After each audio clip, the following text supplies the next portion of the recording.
Tatizo ni ile klabu ya Barakonte ilichelewa taarifa kwenye mfumo ya kukiri kupelekea fedha za Yanga. Sasa hivi mfumo wa malipo ya klabu upo chini ya poto ya FIFA, lakini vile vile poto ya affiliation za FIFA ambao ni federation za mataifa na federation ya Afrika, kwa mfano CAF. Sasa Yanga walishalipa, na hivi ninavyozungumza na wewe, kwa taarifa nilizo nazo, Yanga Africa wamewaandikia wale email kwamba vipi, mbona nyinyi hamjasubmit kwamba mmepokea fedha?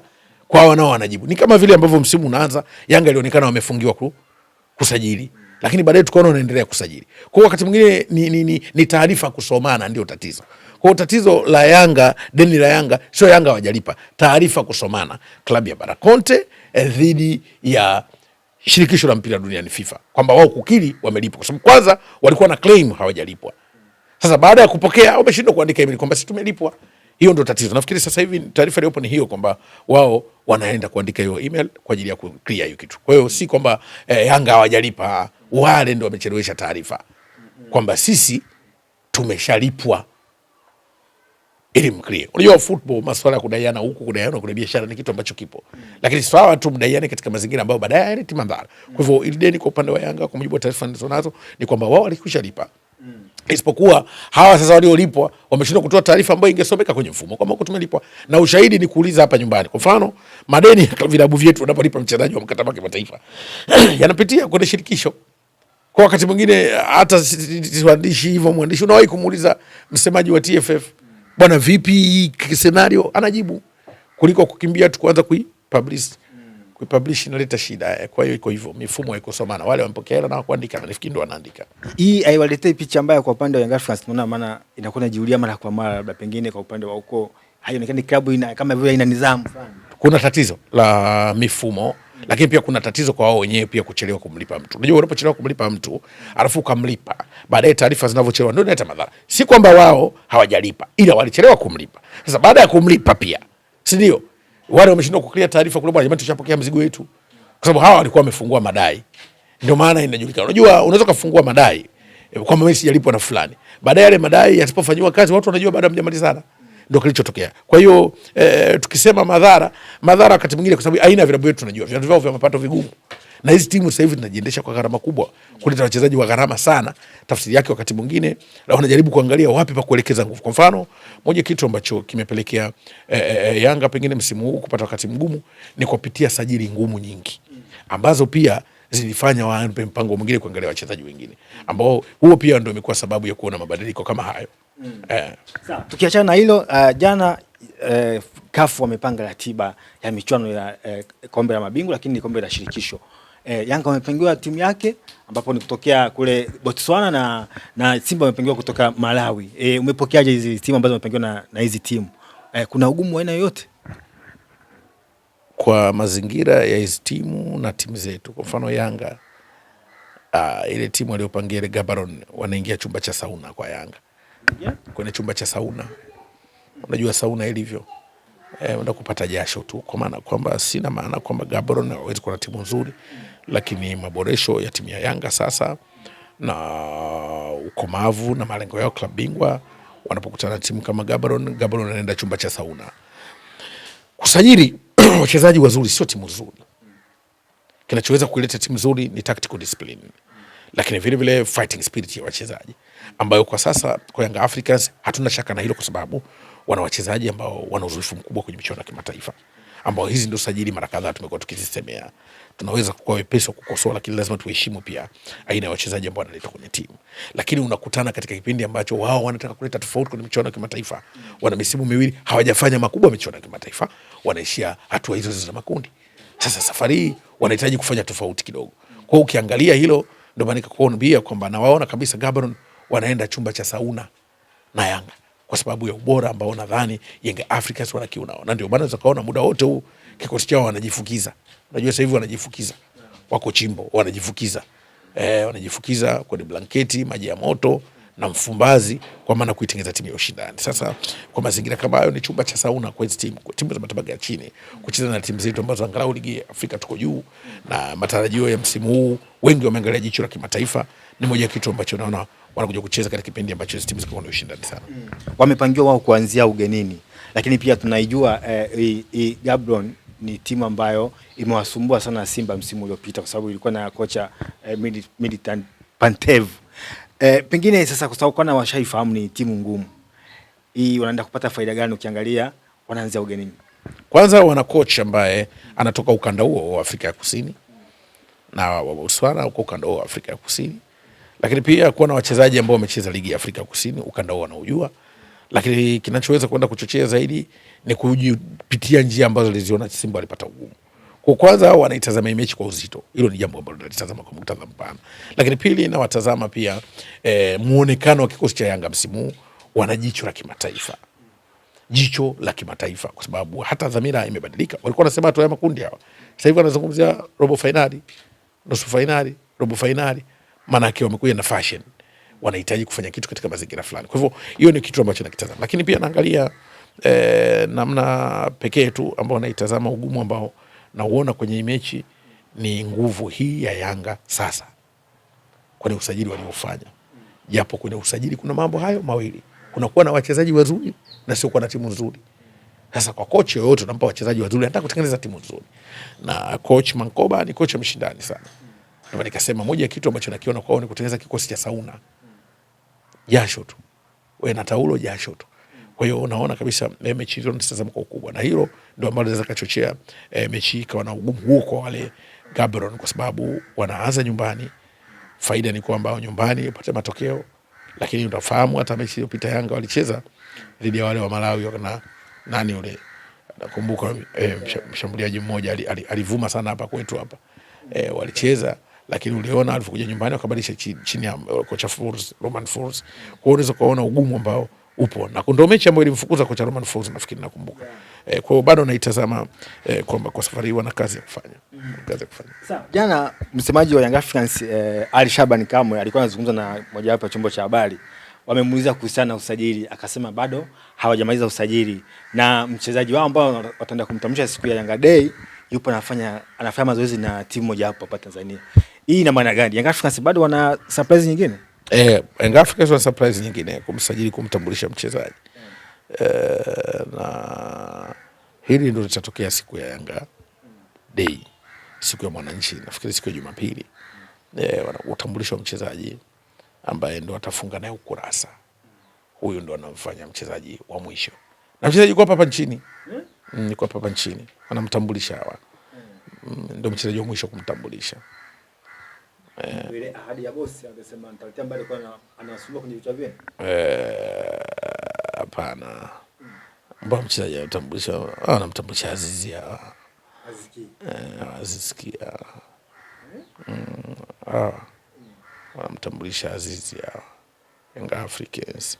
Kwa sasa hivi unaamua Young Africans wamtambulisha nani? Karibu wachezaji bora wote wamtambulisha.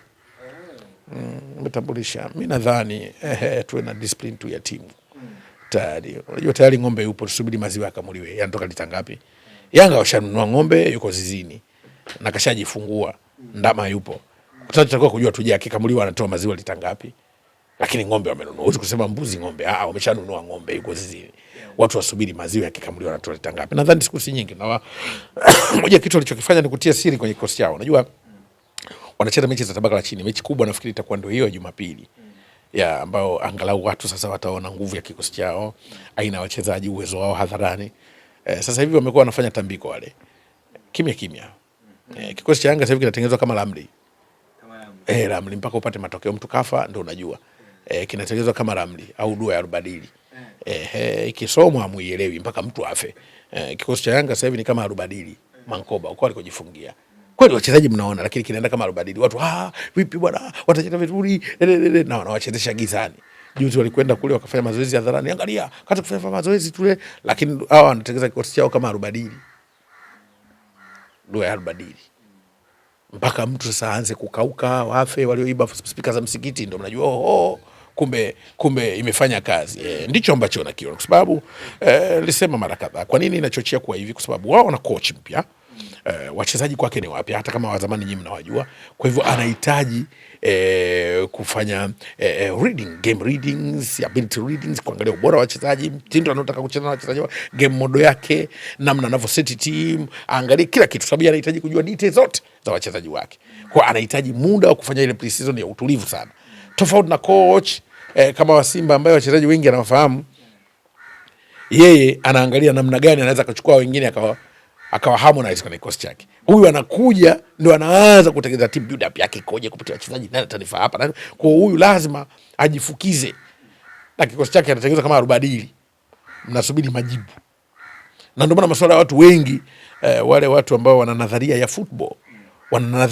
ya football, hawajui football science, wanaweza kukwambia mpaka wapate muunganiko. Kwani muunganiko kwenye mpira unatengenezwaje? Football. Muunganiko unatengenezwaje? Kwa sababu wengi sio makocha, wanaongea tu kwenye media huko. Eti watakuwa na muunganiko. Muunganiko unatengenezwaje? Muunganiko ni wachezaji kama watakuwa na uwezo wa maelewano kucheza kwenye pattern. Na muunganiko unatengenezwaje? Tuulize timu za taifa. Kocha timu ya taifa anakaa na timu gani? Inaitwa leo wiki ijayo ina mechi. Uwezo wa mchezaji kumuunganisha, mchezaji bora kumuunganisha ni rahisi. Mchezaji mzuri unahitaji na muda pia kumfanya awe bora ili aunganike. Kwa hiyo usajili mzuri, ukifanya usajili mzuri mchezaji kuunganika dakika 0 tu. Walikuja hapa kina Maele hapa. Yanga kina Maele. Yeye tumeenda kumfunga Simba mtani nani? Ngao ya jamii. Kwa muunganiko kwa timu ni wachezaji bora ndio wanafanya timu muunganike kwa wepesi. Wewe ndio engine mpya unahoji kwenda kupanda mlima. Yaani wewe ufikirie shauri ile hapa anahitaji kucheza miezi 3 afunge goli. Wewe mpesie pasi tu kwenye sanduku. Wewe ndio utajua na goli kipa na mabeki wenu. Kwa hiyo muunganiko unakuwa mwepesi kwa wachezaji bora. Umeelewa vizuri? Na coach mzuri anaunganisha wachezaji. Coach mzuri unaweza kama kocha wa kawaida ukimletea wachezaji wa bora anaweza kashinda kuunganisha vile vile. Kwa hiyo muunganiko kwenye timu unategemea una wachezaji gani? Hivi unadhani yule Ngoma unahitaji kumwambia angalia namna ya kupiga pasi? Unampa majukumu tu. Mimi play style yangu nataka hiki uwajibike hivi, fanya hivi, position hivi, nataka tujiposition hivi. Kwenye kudefend, tujiposition hivi kwenye kuattack. Speed yangu nataka hivi. Na build up yetu hivi. Transition tunaondoka hapa. Nani atakuwa mtu anakuwa kutengeneza wanasema creative spark kwenye transition. Kipindi ambapo tumenyang'anya mpira wetu haraka wamedondosha kwenye sanduku. Nani creative spark? Nataka watu wa pembeni nani atoke? Tumenyang'anya huku mtu huku lazima wewe attention. Uamke haraka, react kwenye position. Na football ndio inavyofundishwa. Tumepozoni nataka kutegemea watu hapa, watu hawa nyimeni nafasi hapa, tukae hivi. Haraka tu organize defense. To organize defense. Tuko disorganize tuna organize vipi defense? Hiyo ndio football. Umeelewa vizuri? Hao kumsikia mnasema mtu ajui kukaba, unakaba peke yako uwanjani. Mpira unachezwa watu 11. Je, kwenye zone tunachezaje? Ili tupunguze makosa. That's football. Ndio basi wakati mwingine ndio CHF ni tamani kwa masharti makocha ndio tuchambue. Kwa sababu build up ya football ndio iko hivyo, pattern play. Tumepoteza hapa, mnarudia vipi, mnafanyaje zone marking? Mnakabaje eneo? Mnakabaje watu ile man to man marking? Unafanyaje combined defense? Unachanganyaje mitindo ya kukaba? Unachanganyaje mitindo ya kushambulia? Tunashambuliaje tukiwa kwenye nafasi? Tunashambuliaje kwa shabaha accuracy? Tunashambuliaje kwa kushtukiza hiyo counter? Tunashambuliaje kwa kupenya kupenetrate? Tunashambuliaje pembeni with attack? Ndio football. Tunashambuliaje kwenye shimo depth attack? Ndio football. Nazungumza hapa makocha anaona anasema nini? Umeelewa? Hii ni football. Umeelewa vizuri? Leo tuseme football tu hapa. Football tu tuliseme. Umeelewa vizuri? Ndio football. Sasa kwenye depth kosa limefanyika na mtu mmoja. Tunawezaje ku clear individual mistakes? Kwenda kwenye team ama group kwenye football. Ndio football inavyochezwa. Ndio maana kuuliza kwani mpira ukimpita golikipa lazima liwe goli? Kama kuna beki nyuma si anaokoa? Ndio football. Sasa kuna mtu anakuambia yule hajui kukaba, mpira hajui kukaba, modern football hajui kukaba. Yeye kibaka. Hajui kukaba kibaka. Kochi anatembea anapiga ngeta. Kochi tumalize na ile hapa. Bwana, jana tumesikia mzabuni wa Simba Sports Club anazungumza, anasema kwamba inabidi iwekwe lipa namba ili kunasa usajili wa Faisal Salum. Hii itakuwa ndio njia rahisi kweli kumpata Faisal Salum kumsign ndani ya Simba Sports Club? Manake Faisal ni ghali, Jeruti anakiri kumpata Faisal kunahitajika fedha ya ziada. Sasa mpaka waweke lipa namba manake ni usajili mgumu wa Faisal. Nishasema Faisal ni mafuta ya samaki. Ni mafuta kukangia samaki. Mnaambulia harufu tu wala amli nyama samaki. Faisal Simba ni mafuta kukangia samaki. Wanapata harufu tu wala amli samaki mwenyewe. Mchezaji ghali yule. Anapewa fedha nyingi sana na Yusuf pale Azam. Yusuf tajiri kijana. Hapo mwingine mnajua Faisal anatokea timu gani? Wale wakimwona kumwacha mchezaji wamemleta sio kwa pesa. Sio kwa pesa Azam mtoe mchezaji. Kwa sababu ni fedha kwa Azam kumtoa mchezaji kwa pesa. Yaani Azam kumtoa mchezaji Azam kwa pesa. Yaani shida yake iwe pesa, mkamchukue nyinyi. Faisal wanajifariji. Lakini Faisal anatumika kama silaha ya kutaka kushambulia mauzo ya jezi ya Yanga. Watu wajadili Faisal, waache kudili na jezi. Jezi timu zina fitna nyingi kwenye biashara. Faisal ni kombora la kutaka kufifisha mauzo ya jezi ya Yanga. Hawa walishamshindwa hawa. Walimwonyesha mkataba wa bodaboda. Walishamshindwa mkataba wa bodaboda. Kaubeba ule mkataba kwa pani kampelekea tajiri yake. Kacheka Faisal. Hawezi kucheza timu mbili, hawezi. Ndio silaha ya mwisho kujifariji. Hawezi. Yuko kwenye timu ya tajiri, mashaallah. Matajiri, utajiri na Mwenyezi Mungu anawapa watu. Yule tajiri na sio mjivuni. Ila nguvu zake anazionyesha ukitaka mchezaji bado. Unaelewa vizuri? Na hata kipindi Dube anaondoka. Wale walikuwa sio Azam. Ni kocha Dabo ndio alikuwa na mahusiano mazuri na kina Dube. Sio Azam, Dube aliondoka. Kocha Dabo alikuwa na mahusiano mazuri na Dube. Unajua Azam ni timu ambayo royo sana na wanatoa nafasi kwa kila mtu afanye kazi. Walimwamini Dabo, akaenda. Lakini Dabo alikuwa ni mtu ambaye hashi kwa wale wachezaji. Kwa wakati mwingine wanachoka kwa sababu ndio kocha huyo atuone naye anatuona sisi sio. Kwa mtu anaweza kaichukia taasisi kwa sababu ya msimamizi wa kazi kwenye taasisi. Umeelewa vizuri? Kwa moja ya sababu iliyofanya yeye aondoke ni kocha Dabo. Alikuwa sio royo kwa wachezaji. Na ndio wao kaona sasa kashawa mimi nitabaki. Nafanya kazi na kocha sio tajiri. Ndio maana mchezaji akalazimisha kupata uhamisho. Lakini sio kwamba Azam pale tuondoka kirahisi. Azam, ondoka kirahisi Azam. Sio kirahisi kwa mchezaji kuondoka Azam kirahisi. Wote tena wacheza kwa tamani kucheza Azam wale. Ndio na Simba na Yanga watamani kweli kucheza Azam. Nakwambia mimi. Nimekwambia hivi, ni timu ambayo hawana complication. Shida tu inaweza kuwa labda ndio hiyo mapambano ya vikombe na lakini utulivu wa kisaikolojia katika nchi huko Azam. Kumtoa Faisal Azam ngumu. Tena ni mjadala ambao wanaouzusha wana sababu zao. Namba sita. Ile timu inayotengenezwa Azam inamzunguka Faisal sasa hivi. Wameondoa international players wote walikuwa hapa mafanikio msimu uliopita. Wameleta wengine ili walete kitu wanachokitaka. Lakini mtakao mrudi kwenye uhalisia. Faisal ni nani kwa Yusuf? Watoka visiwani hao. Waarabu wa Pemba. Wanajuana kwa vilemba. Kwa hiyo utapeleka ushungi pale. Watu wa visiwani wale. Vipi kusana hicho kilele cha kesho? Kwanza tuwapongeze Simba na mpango mzuri, jitihada,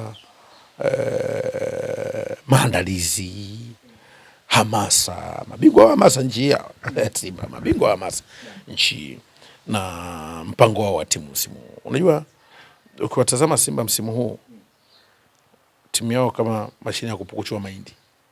Kama mashine ya kupukuchua mahindi. Usajili waliofanya.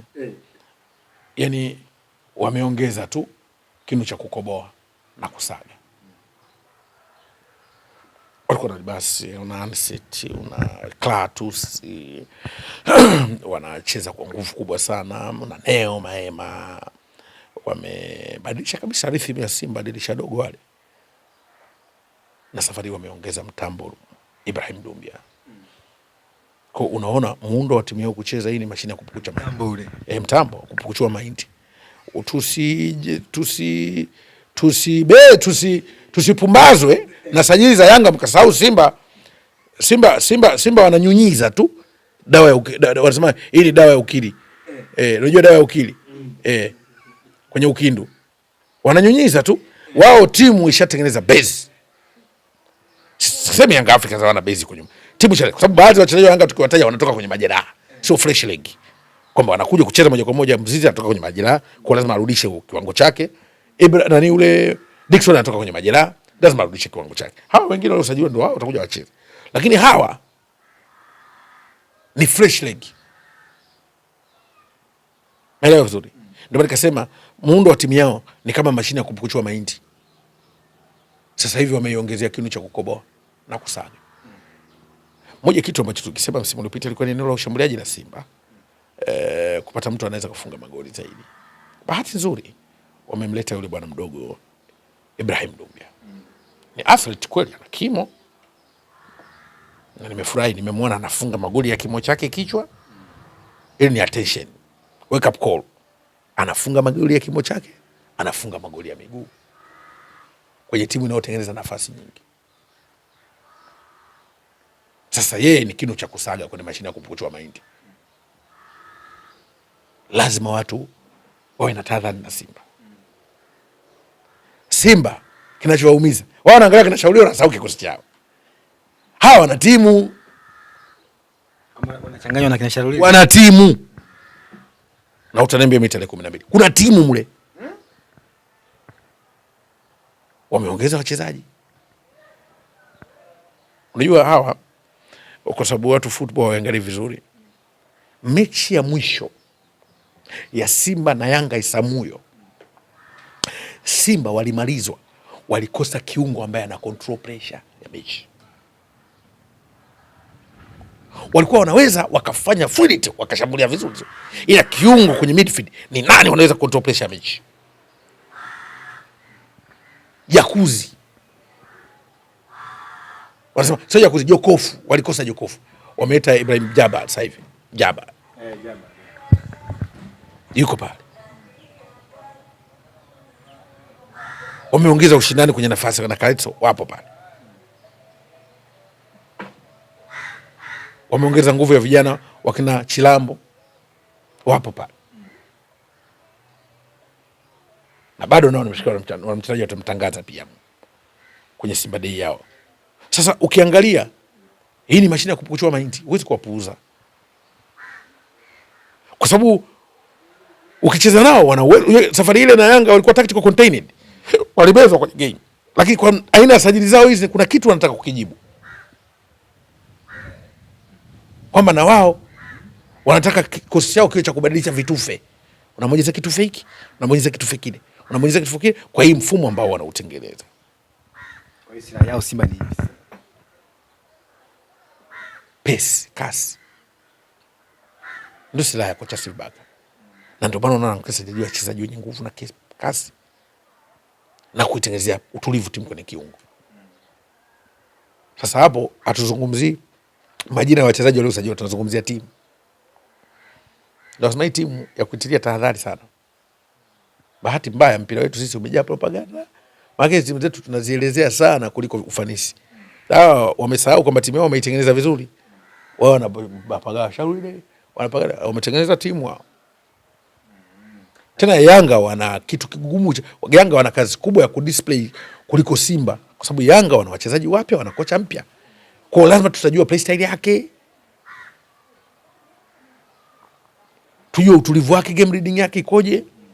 Lakini hawa wamedisplay, tunawajua. Mechi za msimu uliopita zilikuwa zinaangushwa wakati mwingine na quality ya wachezaji kwenye control pressure. Kwa mfano mechi ya Samuyo walikosa, yani walikuwa wanaweza kufunga na shida kutuliza mchezo. Yani unapiga ngumi nyingi ili wewe kukwepa uwezi. Lakini safari naona kama anatekeleza nidhamu ya kukwepa. Sasa unaonaje kwa siku ya kesho wameleta timu kutoka Kenya, Polisi? Inaweza ikawa ni kipimo sahihi kuelekea tarehe 12? Bila shaka. Polisi ni bingwa Kenya. Bila shaka. Ni bingwa Kenya. Ni timu standard kabisa. Anacheza CAF Champions League wale. Kwa hiyo wameleta timu sahihi tu ya kipimo. Hata waleta Yanga si timu. Hata sema hivyo kwa watafuta timu bingwa Kongo. Ni timu za ligi kuu. Inatosha. Inaweza kuwa ni faida kwa Young Africans Simba kuanza kesho afu wao wakafuata. Faida ni timu kupata matokeo kiwanjani. Kwa sababu hata timu inayochukua kombe la dunia ama kombe la ligi sinacheza mechi naweza kuwa naiona. Unaelewa vizuri? Kinachokupa ushindi wa mechi ni tactical flexibility. Kumkabili mpinzani wako vile anavyotakiwa kukabiliwa. Sio kwamba tikacheza yeye itakupa faida. Basi ingekuwa hivyo Mtibwa angekuwa bingwa wa ligi. Maana mechi wanataka kucheza wenzake anawaona yanafuata. Tactical flexibility ndio inakupa matokeo. Sio kaanza kucheza yeye, kwa sababu hata hizi mechi sio mechi za kiushindani, mechi ambazo zinatumika kuonyesha wachezaji wao. Na makocha wanafuata mbinu waweze kuonyesha mpango wanaokuja nao. Sababu wanacheza mechi hizi siku 3 siku 4 mbele kuna mechi nyingi.